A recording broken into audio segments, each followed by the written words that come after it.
Hello, welcome to tutorial number 2 for ECE425/525 Digital Integrated Circuit Design. Last time we covered creating a schematic for a basic CMOS inverter and creating a symbol to represent that schematic. Then we set up a simple test bench and ran some simulations. We're going to expand on that this time using that same CMOS inverter. This time though, we're going to create a layout. Once we create that layout, we're going to run a DRC, which is a design rule check. And we're going to run an LVS, which is a layout versus schematic check. Schematic being the same CMOS inverter schematic that we used in tutorial number 1. Then we're going to run a PEX, which is a parasitic extraction, which will extract our parasitic capacitances and resistances so that we have a more accurate simulation based upon our new layout. Okay, let's go ahead and get started. So we're going to be using the same library and the same cell test bench and schematic for a CMOS inverter that we used in tutorial number 1. So let's go ahead and get started. So let's go ahead and select the non-test bench cell. Create file, new, cell view, layout. Okay, so we have a new screen here. It's our layout screen. It's very similar to the schematic screen. And then we also have another window that's new to us. It's called LSW. This is basically all our layers, right? So we have our P well draws, what we're going to be using, our N well. We have our active and our N implant, P implant, poly, contact, metal 1, vias, and a whole bunch of layers, all the way up to 10. Okay, so this is what we're going to be using to draw paths and other objects for our layout. So let's go ahead and get started. First thing we want to do is come over here and select Create Instance. I'm going to browse. We're going to want to come over here to this library, the tech library, free PDK 45. And we're actually going to, there's going to be 4 different NMOSs and 4 different PMOSs. What we're concerned with is NMOS VTL and PMOS VTL. So right now PMOS VTL is selected, which is what we want. So I'm going to hit close, hide this. And we're going to place that down.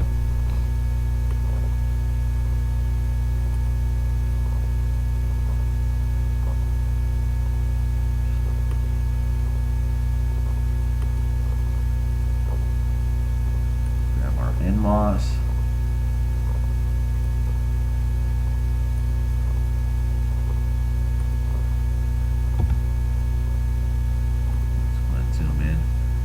Okay, good. Alright, so this right here is our PMOS, and this is obviously our NMOS down here. So you're going to see this green area around here on the PMOS is our N well, okay? The red area is going to be our gate poly. The area underneath the blue here is our channel length, which is going to have active and P implant material. And then there's going to be a contact. It's kind of this white square sandwiched in between our diffusion area and the blue on top, which is our metal 1. So this is going to be our source and our drain, right? Vice versa. So this is all set up for us. We don't have to come over here and select something and create our layers for our transistors. They're already pre-built in there for us. Same over here for the NMOS. The orange area is going to be our P well. The channel is right in here, which is going to be active, and it's going to have our N implant material. And then we have our poly gate. Okay, so the first thing we're going to want to do is select poly, draw. We're here to create, shape. The ones we're going to be using mostly are going to be rectangle and path for where we're at. Let's go ahead and do path. You can create different widths if you like. I'm going to start it over here in the center.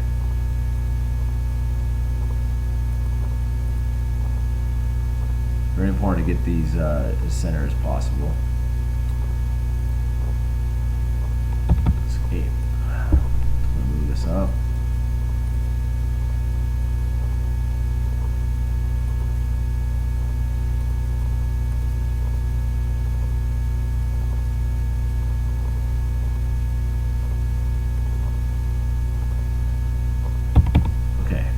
our gates are connected. Next, if we actually select on our PMOS or our NMOS transistor, come over here to properties. This is where we're going to change our width and our length, okay? So you'll see that it's 0.09, so this is going to be 90 nanometers. So the way that it's set up is in micrometers, and it's the same in our X and our Y down here. So let's go ahead and change this, because we're going to create the same type of transistor, 2-to-1, so 180 nanometers. And you'll see that our width now increased, right? Next thing we want to do is widen our well. The reason we're going to widen our wells is so that we can tap our well off to either VDD or ground.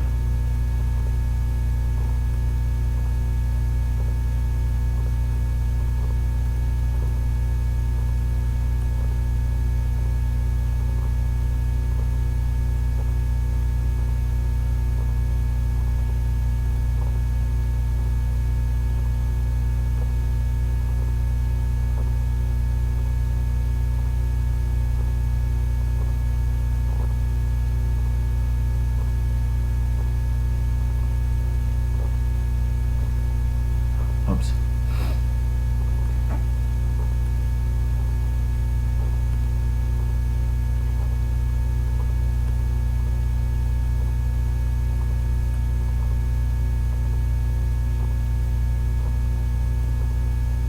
Okay. Now we're going to want to create our VDD and our ground rails. So we're going to select metal 1. Shape, create a path. Let's widen that path here a little bit.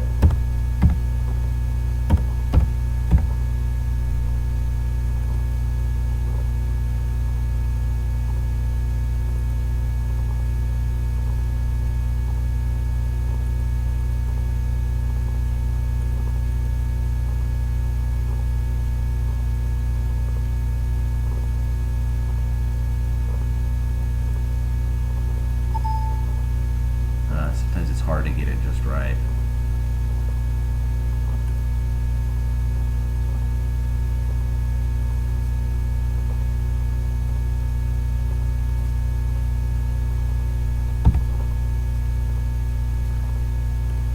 Once you start doing this stuff enough, you'll see that over here there's a P, a little hotkey. We'll start just tapping P. I didn't want to do that here for simulation purposes.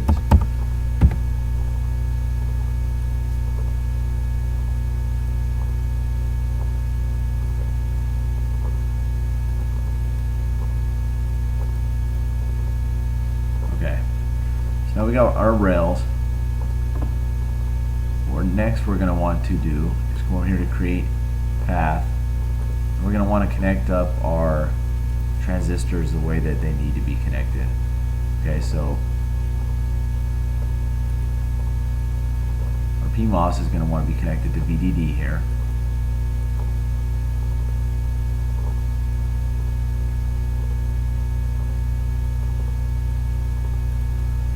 Our NMOS and want to be connected to ground. And our outputs are going to be connected to each other. Okay, good. Now we're going to need to create our tap off for our VDD and our ground to our wells. In order to do that, we could select, an active and our contact, and come over here and create a rectangle and build it that way.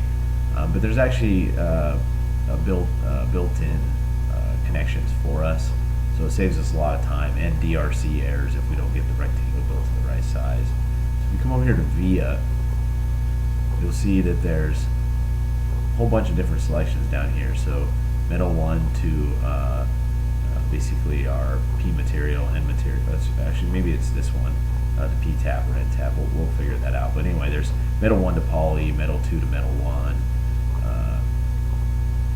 not sure the differences on the vias here, but I normally use via C. But I assume that they're probably based on how they're built. So one might be built a little bit different than the other one, but you can play around with that. Okay, so let's give these a shot. Let's try the P-tab.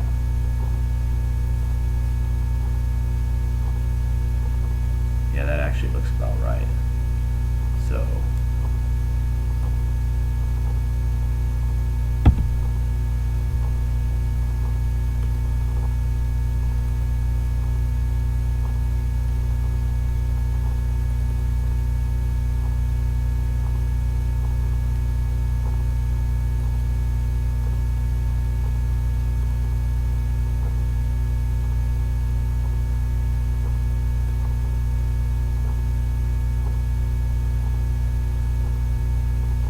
actually, if you notice, I got those backwards. So I want to select this here.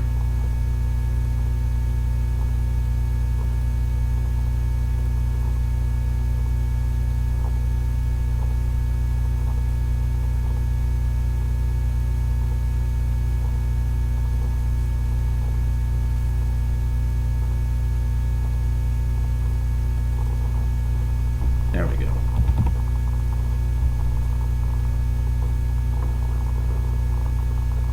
And the last connection we need to make here is going to be our poly to metal 1, okay?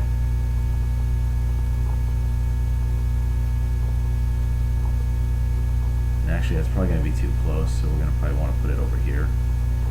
And then run, because our metal 1 will be too close to each other, so we're probably going to want to select poly and create a path over here. Cool. And last but not least, we're going to need to name our nets.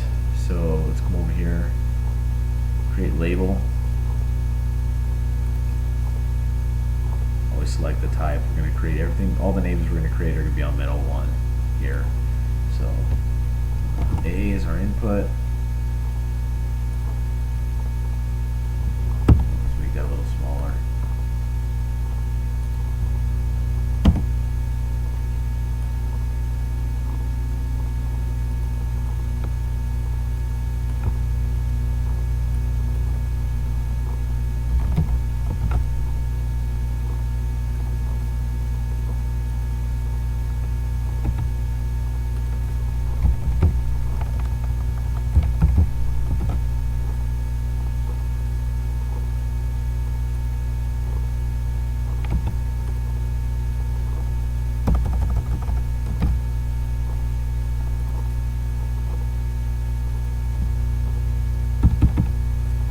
Okay, that should be it. Let's go ahead and run a DRC, which is a design rule check, and make sure everything is laid out correctly. Nothing, no metal 1 is too close to another metal 1, all those kind of things. So go over here to Calibrate, run DRC.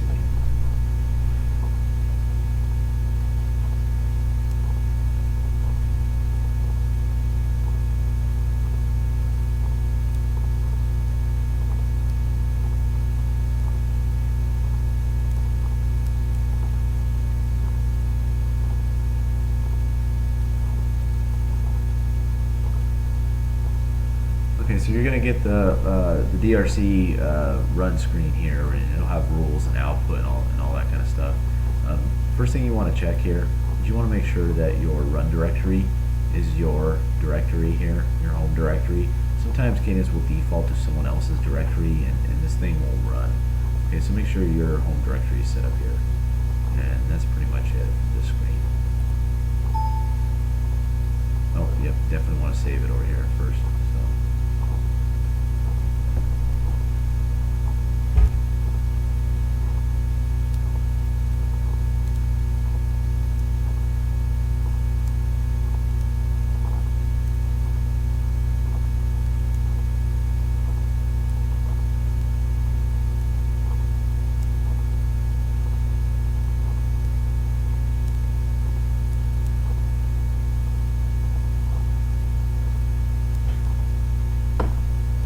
first screen that pops up here is our summary report.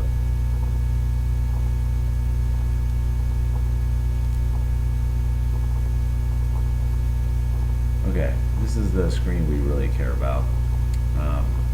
It'll actually tell us it looks like we have an error here, we have an error here, or a design rule failure, I should say. Everything else looks pretty good. So let's see what we got. Okay, so if we double click this, and then we come back over here, if you zoom in, you can kind of see it. See how it's pink right here? If you zoom in a little bit better, it'll actually highlight where your problem is in pink. So we have a problem here and here. And I actually created these just to make sure we had a DRC error.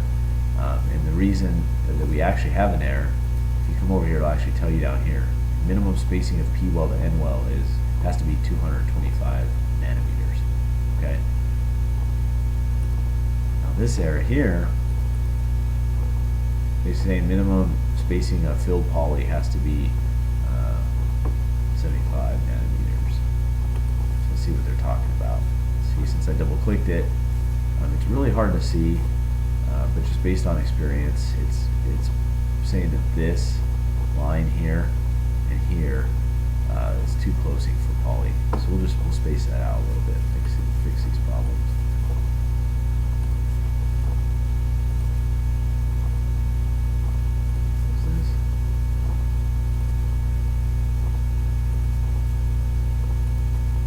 If you select the well, you can actually change in here.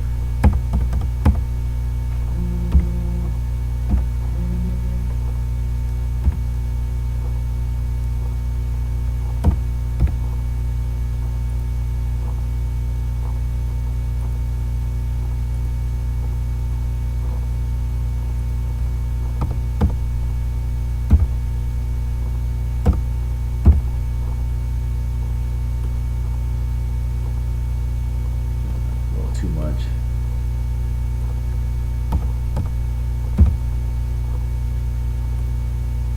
Okay, that should pass now. We'll go ahead and move our contact off a little bit.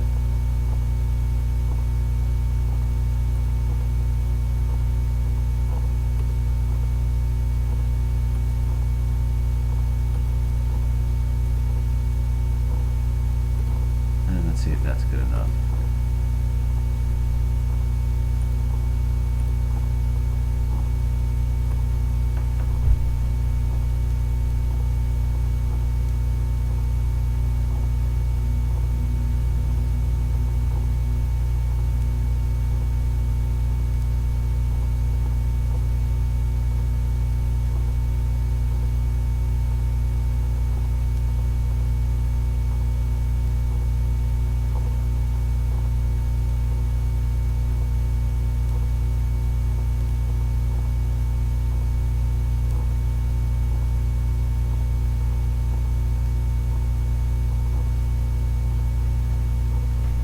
Looks like that fixed the issue.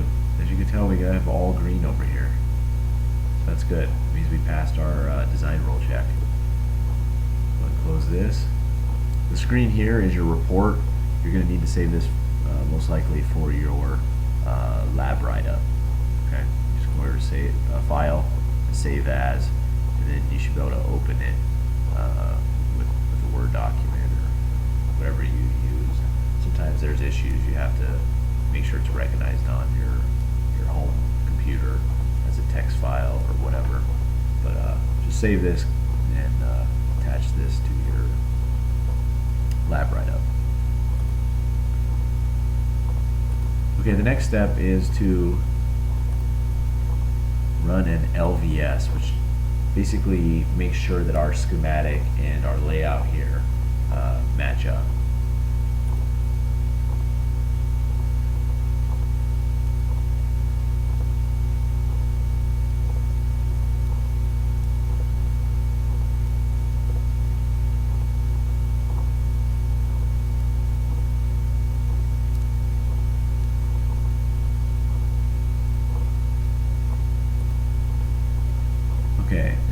write run directory. You're also going to want to come over here to inputs.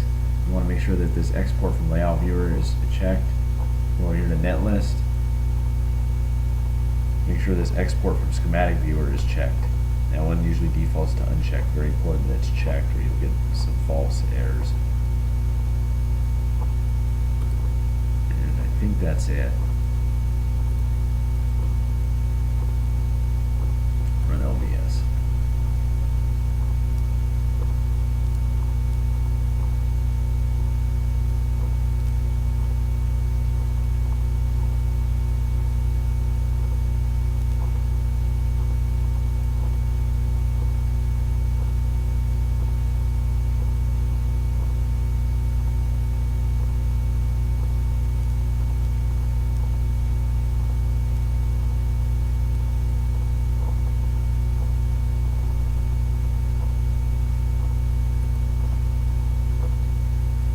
And it looks like we have some LVS errors.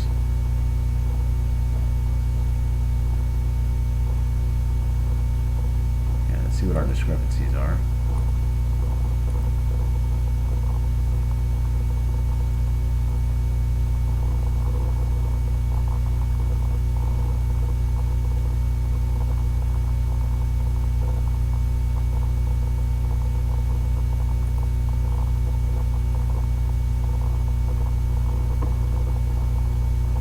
Okay, so it's basically saying our widths are incorrect.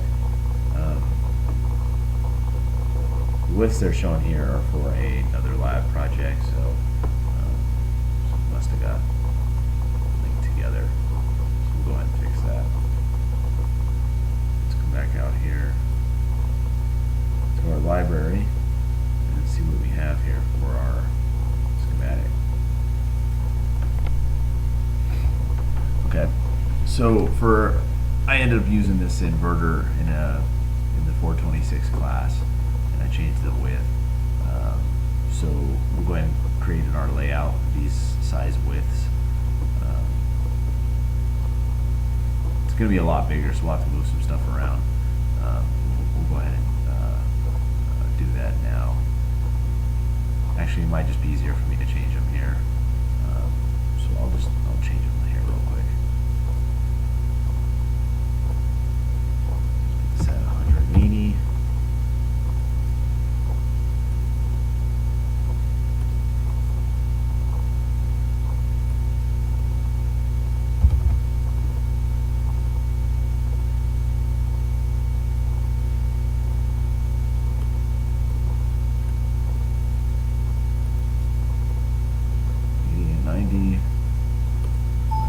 Save that. Oops.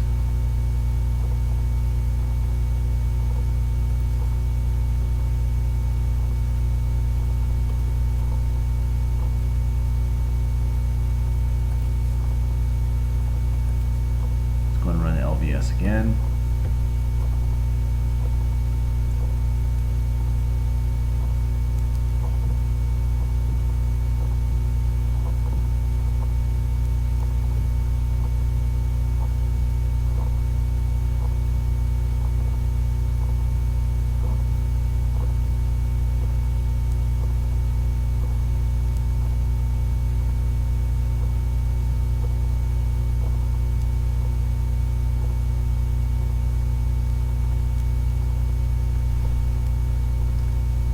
Looks like this time it passed.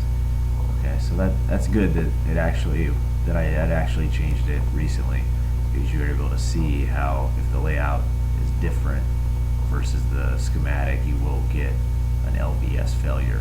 So smiley face is good. We passed LVS.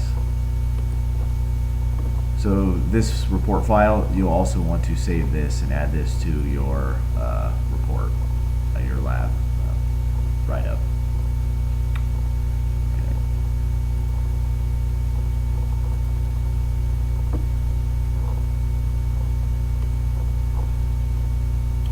Okay, lastly, we'll want to come over here to Calibrate and run an PEX, parasitic extraction.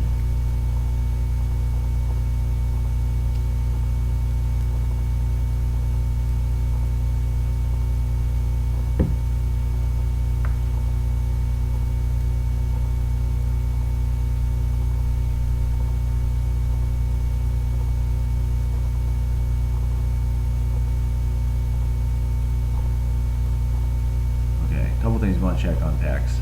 First, over to net list. This once again doesn't default to export from schematic viewer. You need to make sure to select that. Outputs. You want to make sure that it's set up Calibrate view from schematic. Sometimes it's it usually defaults, I think, to like Eldo. You want it to be Calibrate view from schematic. And then come over to reports. You want to make sure that view report after LVS finishes. So when you do a PEX, it actually runs an LVS. Sometimes the LVS previously will pass and it'll fail during a PEX. So you always want to make sure to view this report and make sure there's not an LVS failure here. Run PEX.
Okay, so before we proceed with this view setup, we want to make sure that we passed LVS.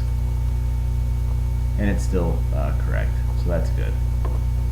To tell you the truth, I would probably hold off on even saving the other LVS report file until you know you've passed the PEX report file and then save this one. Sometimes you will see that you'll fail, or you'll pass in the previous LVS and fail here. I can't explain why, but it does happen. Okay. So first thing you want to do on this screen over here is view type from schematic. You're going to want to come over here to read mode.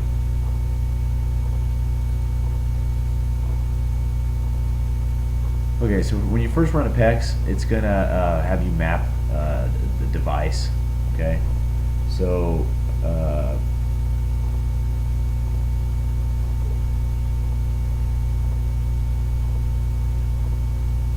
first thing we'll want to do here is it actually already shows our cell and our views, and then it actually shows our terminals. So we just auto map pins on this one, and it will auto map our body to body and our drain to drain and our gate to gate, source to source. And as I said in tutorial 1, you'll see here that why it's a good idea to use capital, because sometimes lowercase is taken up and it can cause problems. So we'll say OK for our NMOS. Looks like our PMOS is set up, it kind of knows what it's looking for, so we'll just auto map pins here as well. Select OK. Okay, now we have a capacitor here, so a parasitic, and it doesn't know. So we're going to have to go help it along.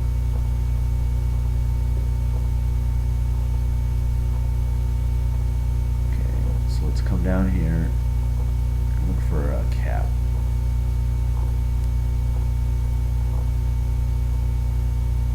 Symbol is what we're looking for. And auto map pins. We got a resistor. It doesn't know.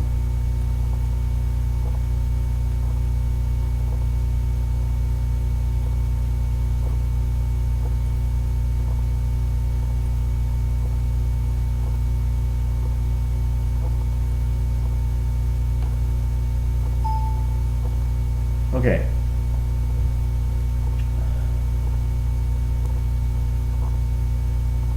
So once this comes up, this is our extraction here. Okay. So we'll just hit close to this. If we zoom in, these are all our extracted resistors and capacitors. If you zoom in even closer, you can see how they're connected up. See? So this is our input here, right? And this is basically how all these things are connected up. We come up here, here's our transistors. Alright, what we want to do is come over here to File, Make Editable. And then we're going to want to check and save. You're actually going to see that we have 4 warnings. Come over to our log, see what those warnings were.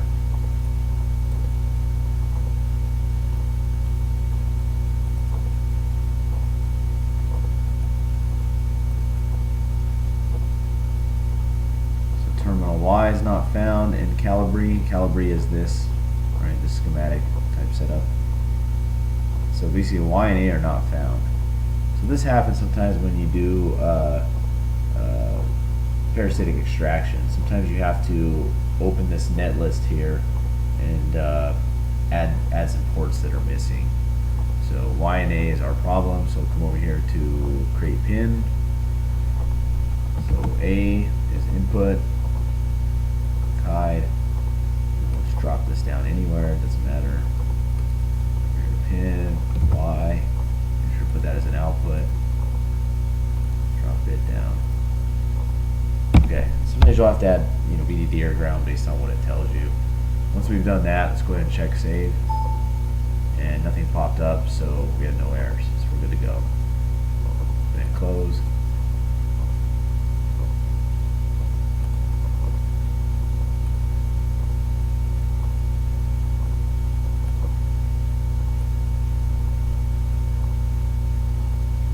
Okay, so now that we have a new extracted net list, we need to make sure to basically tell our simulation to run the extracted net list, not our previous just regular schematic. So what we're going to want to do is select converter test bench.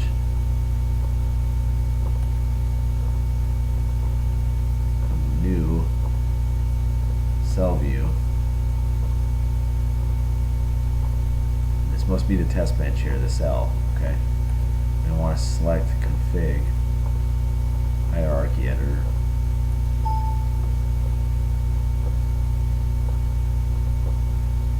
And yes, we're going to override it. I had created one previously. For your first setup, there'll be no config in your test bench.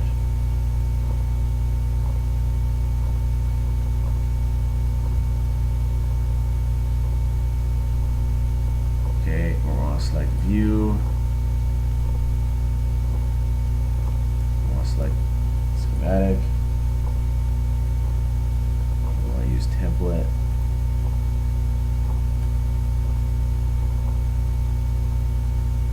Oops.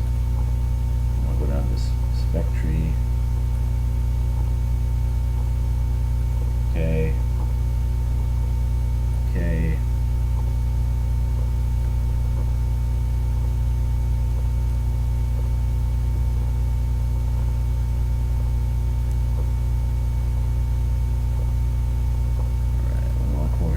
Cell,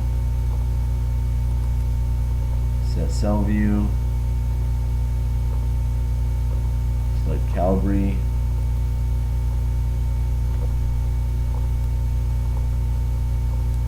now we're going to want to save and exit.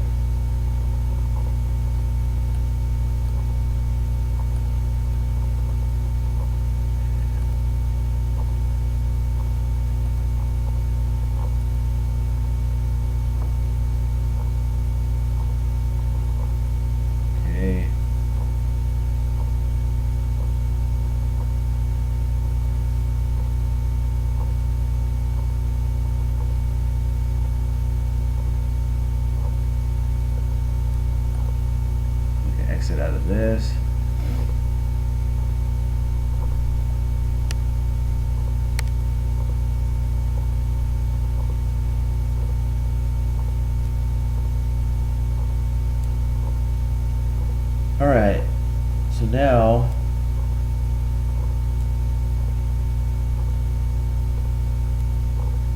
we're going to want to open our test bench, but normally when we would open our test bench, we'd open through schematic. We actually want to open it through config, and we just want to say OK to this window that pops up here.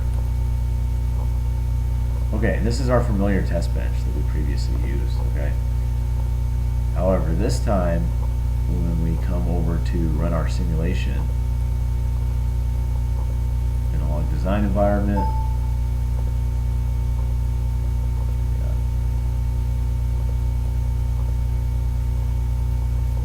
select our model libraries.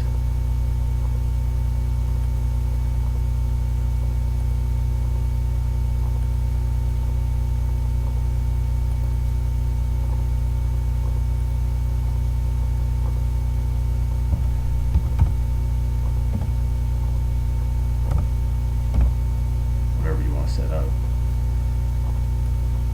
And our to be plotted outputs, select them on the schematic. Okay. If we actually come over here before we simulate,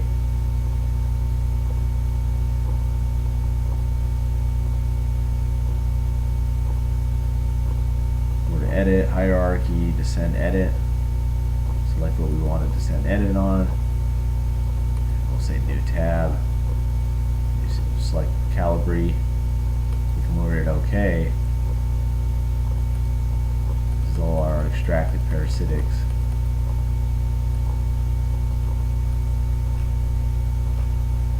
You can actually see this is our output Y. If you zoom in, it's been selected, right? You can see that unique color of when we actually want to plot in our simulation, our input and our output. That means we've set up everything correctly, right? So it's going to actually use our Calibri parasitic extracted schematic so that we have a more accurate simulation based upon our PEX. So once you've kind of checked that and looked it over, when we run our simulation, we're now going to have a simulation based upon our layout, not just some schematic that was set up. Okay, that should pretty much cover